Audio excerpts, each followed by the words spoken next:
12 ফেব্রুয়ারির নির্বাচনের আগে দেশের রাজনীতি এখন উত্তপ্ত।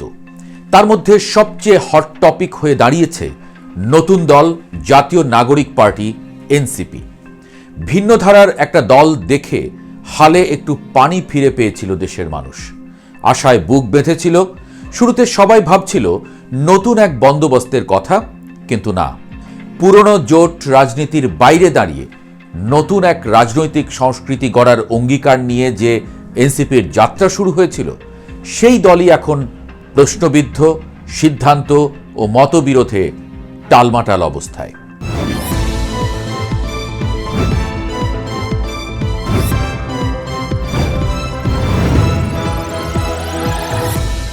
জামায়াতের সঙ্গে জোট সিদ্ধান্তই টার্নিং পয়েন্ট।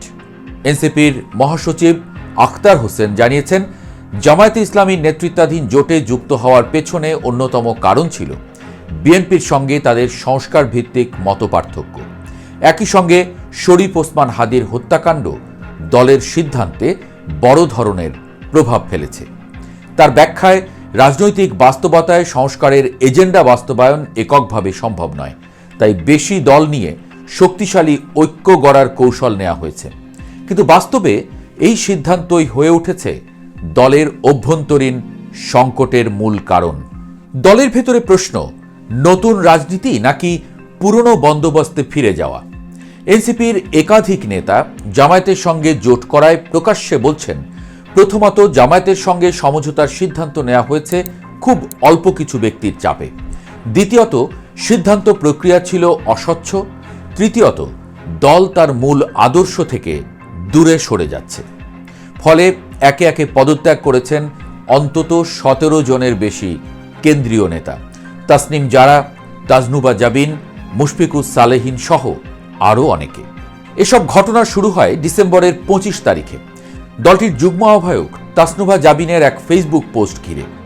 ডিল ডান নামে একটি পোস্ট দিতে দেখা যায় তাকে।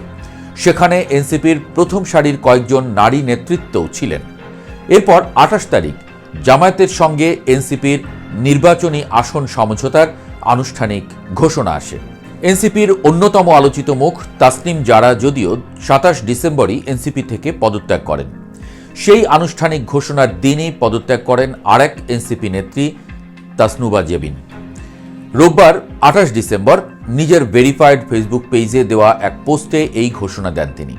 এনসিপির সাম্প্রতিক জোট সিদ্ধান্ত নিয়ে প্রকাশ্যে আপত্তি জানালেও মনিরা শারমিন, নুসরাত তাবাসসুম ও সামান্তা শারমিন এই তিনজনের কেউই দল থেকে পদত্যাগ করেননি। মনিরা শারমিন শুধু নির্বাচনে অংশ না নেওয়ার ঘোষণা দিয়েছেন। নুসরাত তাবাসসুম নির্বাচন কেন্দ্রিক দলীয় কার্যক্রম থেকে নিজেকে আপাতত নিষ্ক্রিয় রেখেছেন এবং সামান্তা শারমিন জোটের সিদ্ধান্তের কঠোর বিরোধিতা করলেও দলেই থাকার কথা জানিয়েছেন। অর্থাৎ তারা সবাই আপত্তি ও অসন্তোষ প্রকাশ করলেও আনুষ্ঠানিকভাবে দল ছাড়েননি। আর এসব ঘটনার মধ্য দিয়ে বিশেষজ্ঞরা বলেই ফেলেছেন, এনসিপি নতুন রাজনীতি করার সুযোগ হারালো। কেউ কেউ এমনও বলছেন, 10 মাসেও আমরা বুঝিনি দলটি কোন পথে হাঁটছে। বিশ্লেষকদের মতে এনসিপি আজ যে জায়গায় এসে দাঁড়িয়েছে তা বাংলাদেশের মধ্যপন্থী বা নতুন ধারার রাজনীতির জন্য এক ধরনের ধাক্কা। বিকল্প রাজনীতির ভিত্তি কি নড়ে গেল? নতুন দলে ভাঙনকে বড় আঘাত বলে মনে করছেন ঢাকা বিশ্ববিদ্যালয়ের রাষ্ট্রবিজ্ঞানী অধ্যাপক ডক্টর সাব্বির আহমেদ। তার মতে দলটির নারী নেতৃত্বের আস্থা ভেঙে গেছে। শুধু নির্বাচনী কৌশল বলে জোটের সমর্থন আদায় করা কঠিন বলেও মনে করছেন এই বিশ্লেষক। এদিকে বিবিসি বলছে, এনসিপিকে সাথে পেয়ে জামায়াতের কিছু সুবিধা হবে, কারণ সংস্কার ও অন্য অনেক ইস্যুতে এনসিপিকে সাথে নিয়ে এগোনোর সুযোগ তৈরি হলো তাদের। কিন্তু একে কেন্দ্র করে এত নেতা চলে যাওয়া বা নিষ্ক্রিয় থাকার ঘোষণা বা আপত্তি দেওয়ায় দলটির স্বতন্ত্র আদর্শের দল হিসেবে তৈরি হওয়ার সম্ভাবনাকে ক্ষীণ করে দিল বলে মনে করেন তিনি। ভোটের আগে তাহলে রাজনৈতিক বার্তা কি? এনসিপি কি ধীরে ধীরে তার জৌলুস হারাচ্ছে?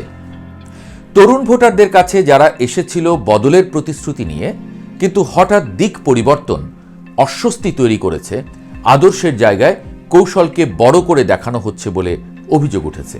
স্বাভাবিকভাবেই দলে তৈরি হয়েছে বিশ্বাসের সংকট। তাহলে এনসিপি কি হারিয়েই যাবে? এখনই হয়তো চূড়ান্ত সিদ্ধান্তে আসা যাবে না, কিন্তু বাস্তবতা হলো পদত্যাগের ঢেউ, অন্তর্দ্বন্দ্ব, আদর্শিক দোলাচল সব মিলিয়ে এনসিপি এখন এক রাজনৈতিক দোলাচলে দাঁড়িয়ে। দলটি যদি জোটের সত্যিকারের চরিত্র ব্যাখ্যা করতে না পারে, অভ্যন্তরীণ ঐক্য পুনর্গঠন করতে না পারে, তাহলে বিকল্প রাজনীতির প্রতিশ্রুতি শুধু স্লোগান হয়েই থেকে যেতে পারে। বাংলাদেশের রাজনীতিতে নতুন রাজনীতির তীব্র প্রয়োজন ছিল এবং আছেও। এনসিপি সেই শূন্যস্থান পূরণের আশা জাগিয়েছিল। কিন্তু এখন প্রশ্নটা খুব স্পষ্ট, বিশ্বাস বনাম কৌশল, কোন পথ বেছে নিচ্ছে এনসিপি? এই উত্তরের উপরে নির্ভর করছে দলটি ভবিষ্যতে টিকে থাকবে নাকি ইতিহাসের এক অধ্যায় হয়েই মিলিয়ে যাবে সহসাই।